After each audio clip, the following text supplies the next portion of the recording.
Am I the a-hole for refusing to take my ex-wife as +1 to my son's wedding? My son is 22, my daughter is 18. 6 years ago, my daughter caught my wife with another man. She told her brother, who understood what she had witnessed. Then they both came and told me. I verified that it was true, then I divorced my wife. During the divorce hearing, both of them expressed a desire to stay with me, so I was given primary custody, with my ex getting 1 week a month, and she moved in with the other guy. I have done my best to cut my ex out of my life. Our communication is limited to the bare minimum needed to coordinate custody and shared expenses, and I have never talked about our relationship to my kids. Initially, after the divorce, she told me that our kids were giving her hell when it was her custody, and that I needed to talk to them. I sat them down and asked if it was true, and they said they didn't want to stay there. But I explained that it would be best for everyone if they remained civil until they turned 18, so we wouldn't have to go back to court. I didn't get complaints after that, so it seemed to be working. When my son turned 18, he moved back in with me full-time and started college. He graduated now and is getting married in a few months. My daughter turned 18 last summer and moved back in with me full-time too. My ex-wife called me today, and she started crying, saying that she was not invited to my son's wedding. Then she told me that my son hasn't talked to her in over a year. He has still been dropping in after turning 18 to visit his sister sometimes, but eventually stopped doing that too. Likewise, apparently my daughter stopped talking to her after turning 18 too. My ex-wife asked if I would bring her as my +1 so she could see her son getting married. But I told her that if my son didn't invite her, it wasn't my place to bring her. Then she started accusing me of turning them against her and threatening to take me to court. I just told her that there was no more custody agreement to take to court since both of them are above 18, and hung up. I sat down with both of them later and asked them if they had cut contact with their mother, and they both admitted it. I explained to them that they did not need to do that for my sake, and I still recognize she's their mother. But they both said they had talked about it a lot and their plan was always to hold out until they were 18. But they had no desire to be around her or the other guy because she had destroyed our family. I told them that they're adults, and if that's their decision, I won't pressure them to change it. I was telling my sister what happened, and to my surprise, she said my son wasn't being fair, that I should make him invite his mother to the wedding. Am I the a-hole for refusing the attempt? Now for the top comments. Not the a-hole. She had 6 years to figure out how to at least repair enough damage that her kids wouldn't go no contact the moment they were able. Sounds like the opposite happened. Not the a-hole. Your son should consider hiring security to ensure she doesn't crash the wedding or even come as your sister's +1. Not the a-hole, but your sister is. I don't know what is with people pushing family members to reconcile simply because they are blood related, but it's something that needs to stop. People are allowed to choose who they want in their lives, and just because someone helped create you doesn't mean you have to choose them. You should forgive family when they do something inconvenient or annoying. You can forgive family for doing something mildly stupid or embarrassing and they're sorry. But a-holes, especially unrepentant ones, do not get a free pass just because you're related. Not the a-hole. It seemed like you did your best to encourage them to have some contact with their mother. But they are adults now and can decide whether they want to or not, and they clearly decided. Next story. Am I the a-hole for insisting on meeting in public for custody exchanges? I, 31 male, am divorced from my ex, 33 female, for several years now. 50-50 custody of my 2 children, 13 male and 9 female, though it's defaulted to me having them 80% of the time since the divorce. The past few years have been littered with false CPS reports and them coming to my house talking to my children, just for a few weeks to go by and everything is closed and we move on, just for it to happen again. Then, we moved a few months ago. I disclosed my address to the court, and all parties involved except my ex. Since we moved, the CPS visits have stopped completely, but I keep in touch with a caseworker who's helped me with finding my son help with his mental health. Everything has been kosher for months. We've been using the school schedule for custody exchanges as it makes things easier. Then, I recently found out from my niece, ex's bio family, that my ex weaponized CPS to make my life hell. So now with the holiday, MLK landing on an exchange day, my ex is demanding to drop them off at my house. I've told her we can meet at a police department and do a secure exchange. There's marked parking spots with surveillance cameras and everything, and she's refusing, saying that I'm hiding things and she just needs to know. Am I the a-hole for insisting on all meetings and interaction be through monitored channels? Not the a-hole, and that is a very smart thing to do. Make sure you let the caseworker know that CPS calls coincidentally ended when the ex didn't know where you were. When you meet at a police department, make sure you don't go straight home. She or one of her friends may be following you to see where you live. I wish you the best. We're going grocery shopping first and maybe a pack of magic cards for my son. I considered I may be followed already, but I really do appreciate the forethought.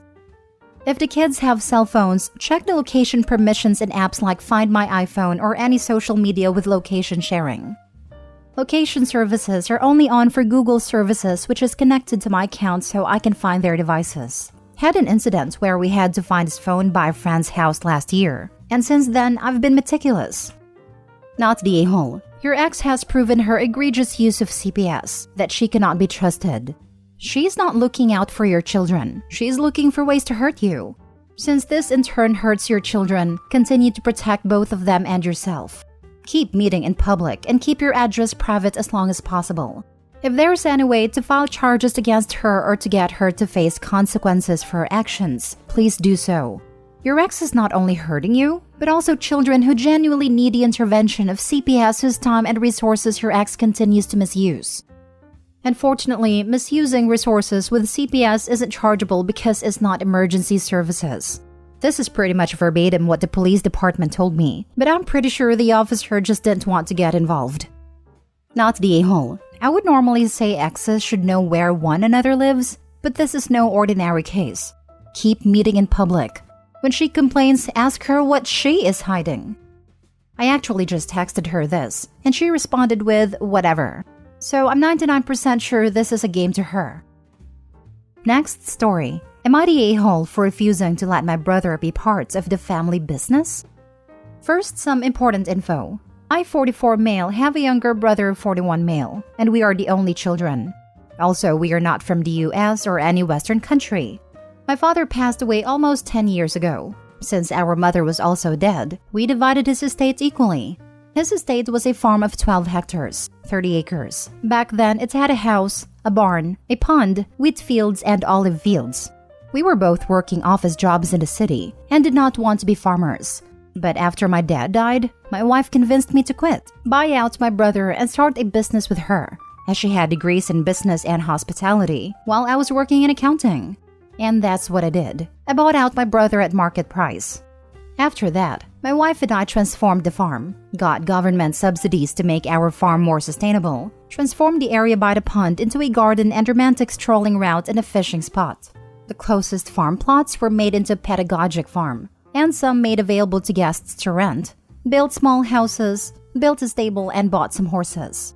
We made it into a retreat where you can either spend a day, act as a farmer and have some authentic food, or rent a cabin and try to farm life.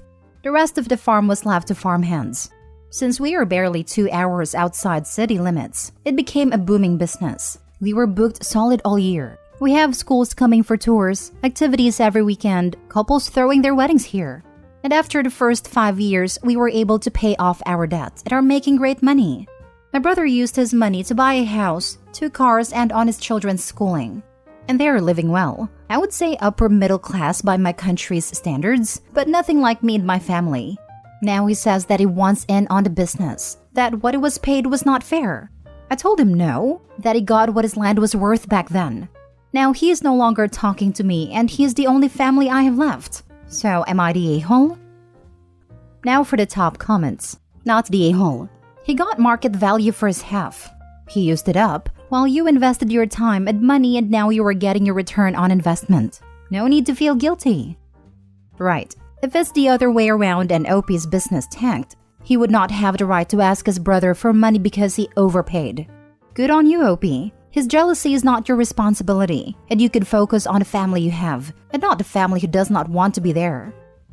Not the a-hole. The only way I could side with your brother would be if you took advantage of his grieving and bought a share. I do doubt this as a possibility, considering it must have taken some time for your wife to convince you to give up your career to suddenly become a farmer. Also, it's been 10 years, and he hasn't mentioned any regret during that time. I think it's clear your brother is having money troubles or perhaps a midlife crisis. Either way, he got a fair deal for his share. If he wants back in, he can offer to repurchase his half.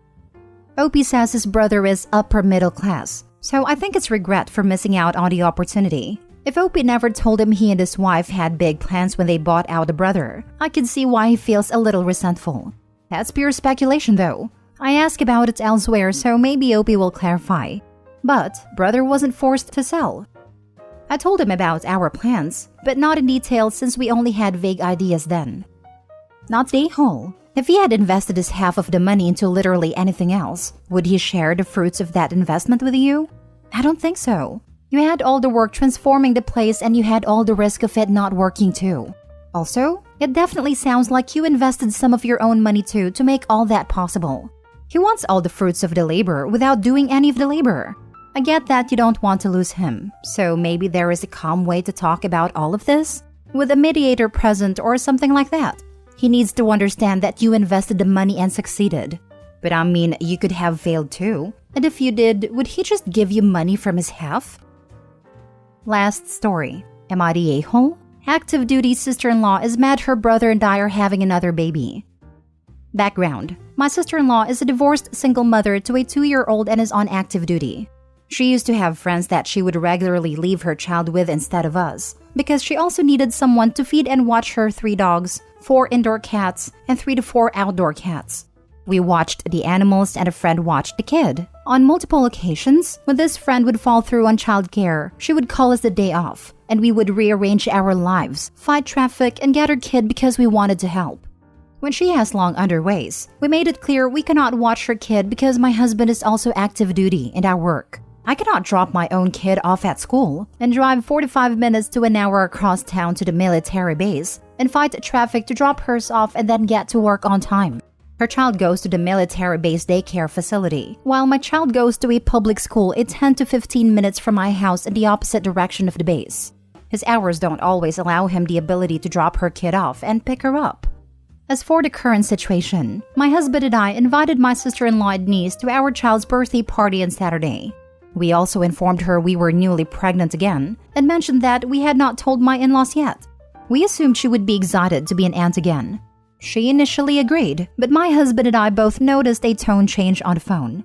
We both assumed she had been just annoyed at her little one, since we could hear her trying to shop with her when we called.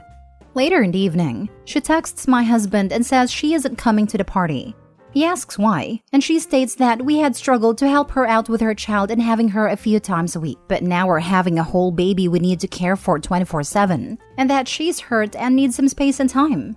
Of course, I personally could not leave this be and let her know her comments were selfish and did not depict the entire picture since we have repeatedly cared for her child on numerous occasions, sometimes with no notice. We have also cared for her animals. It has been made very clear I logistically can't drop ours off and hers off on 2 different sides of town. We have also cared for her animals. She's a 15 to 20 minute one-way drive for us, and sometimes we made multiple trips a day to her home to care for the animals. She snapped at my husband over text. She was angry he had told me what she had said. My husband explained to her that I asked why, and that he does not lie to me, so he told me what was going on. He then had a bad feeling at that point and called mother-in-law, only to find out that my sister-in-law had called and told her we were pregnant. My husband is also livid she told my in-laws about our pregnancy before we could. We were planning on announcing the second one in a cute way, and she's told that from us. Am I the a-hole for saying something to my sister-in-law to spark off this craziness? Should I have let it be? Just wondering what this woman's plan was when she decided to have a kid. Not the a-hole. She had a husband but got divorced. Took all 5 animals they had at a time. One that I know she got after she was speaking with a lawyer to get divorced. Then continued to get more animals. I'm not sure on the plan either. All that on top of being on active duty? Shaking my head. Definition of biting off more than she can chew. The hubs and I discuss this exact thing regularly. It's impulsive and doesn't make sense. I have a few animals as well, but I work from home and I'm almost always at home. Lol. The animals are my quirky co-workers at this point. Good grief. I am a single mom with 0 family around. Having any help at all would be amazing to me. Your sister-in-law sounds so entitled. Let your mother-in-law handle her and you guys enjoy the new addition to your family. Not the a-hole. Thanks. We are super happy. I respect the single mom struggle as I do it when a husband deploys. My house gets a little messy, my Orkie's grooming appointments get a little infrequent, but my kid is clean, fed, and happy, and I'm making it work. I generally don't ask others to help me because I also don't have a large support system here. Talk to the ombudsman at your husband's command. They'll help you meet other wives and set up a support system to help while your husband is deployed. That's their job.